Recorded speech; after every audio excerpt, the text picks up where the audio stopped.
नारायणं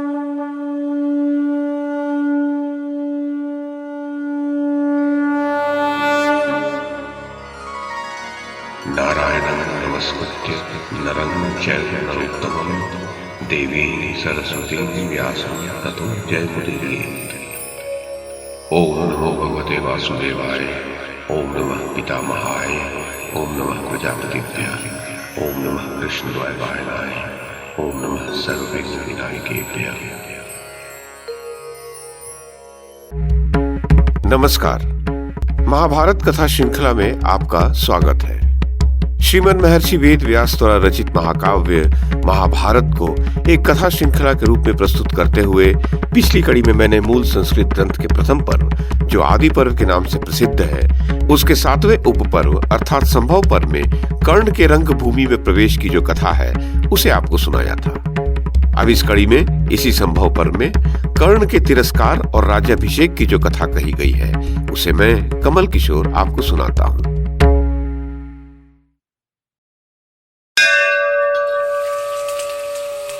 वैशंपायन जी कहते हैं, जन्मेजय, तदनंतर लाठी ही जिसका सहारा था वह अधिरथ कर्ण को पुकारता हुआ सा कांपता कांपता रंगभूमि में आया।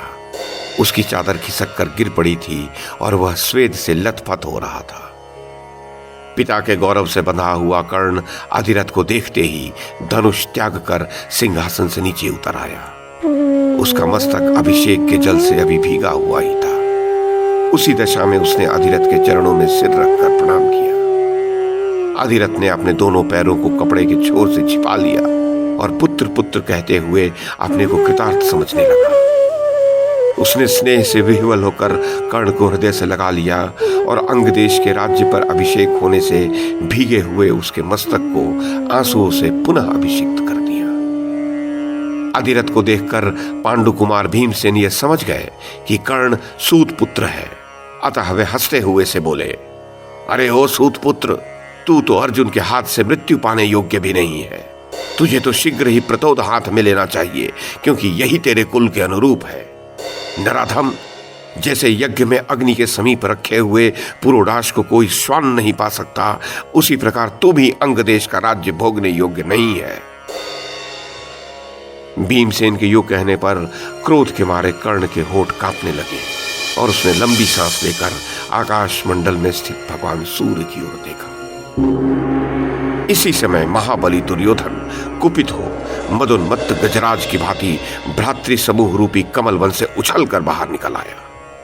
उसने वहां खड़े हुए भयंकर कर्म करने वाले भीमसेन से कहा, वृकोदर, तुम्हें ऐसी बात नहीं कहनी चाहिए। क्षत्रियों में बल की ही प्रधानता है। यदि कोई हीन क्षत्रिय बलवान हो तो उससे भी युद्ध करना चाहिए। अतः मुझ क्षत्रिय का मित्र होने के कारण कर्ण के साथ तुम्हें युद्ध करना होगा।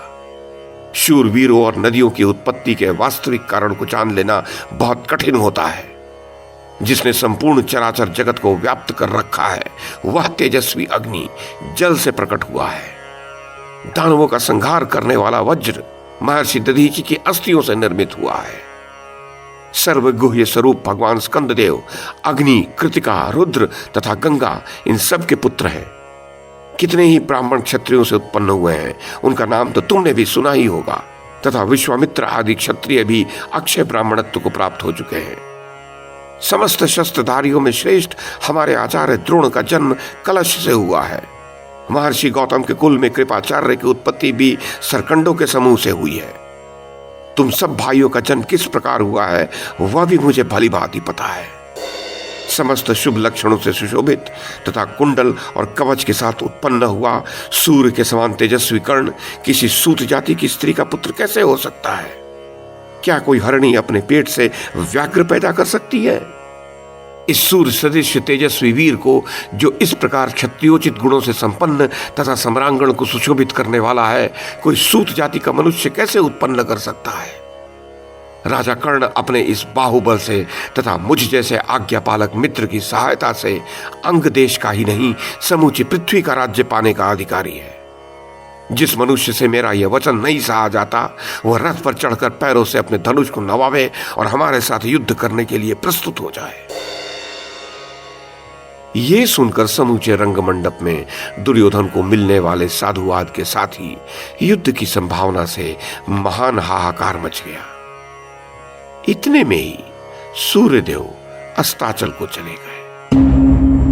तब दुर्योधन कर्ण के हाथ की अंगुलियां पकड़कर मशाल का प्रकाश करा उस रंगभूमि से बाहर निकल गया।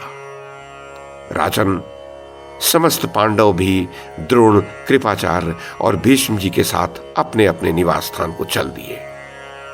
भारत उस समय दर्शकों में से कोई अर्जुन की, कोई कर्ण की और कोई दुर्योधन की प्रशंसा करते हुए चले गए। दिव्य लक्षणों से लक्षित अपने पुत्र अंगराज कर्ण को पहचानकर कुंती के मन में बड़ी प्रसन्नता हुई, किंतु वह दूसरों पर प्रकट न हुई। जन्मेजय उस समय कर्ण को मित्र के रूप में पाकर दुर्योधन का भी अर्जुन से होने वाला भय शीघ्र दूर हो गया। वीरवर कर्ण ने शास्त्रों के अभ्यास में बड़ा परिश्रम किया था। वह भी दुर्योधन के साथ परम स्नेह और सांत्वनापूर्ण बातें करने लगा। उस समय युधिष्ठिर को भी यह विश्वास हो गया कि इस पृथ्वी पर कर्ण के समान धनुर्धर कोई नहीं है।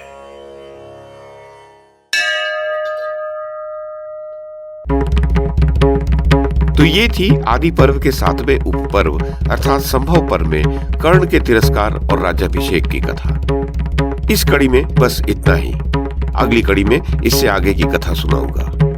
YouTube के माध्यम से महाभारत की कथा को एक श्रृंखला के रूप में प्रस्तुत करने का हमारा ये प्रयास यदि आपको सराहनीय लगा हो तो कृपया इस कड़ी को लाइक और शेयर करें, चैनल को सब्सक्राइब करें और बेल आइकन को दबाएं। साथ में अन्य लोगों को भी देखने के लिए प्रेरित करें। धन्यवाद और नमस्कार।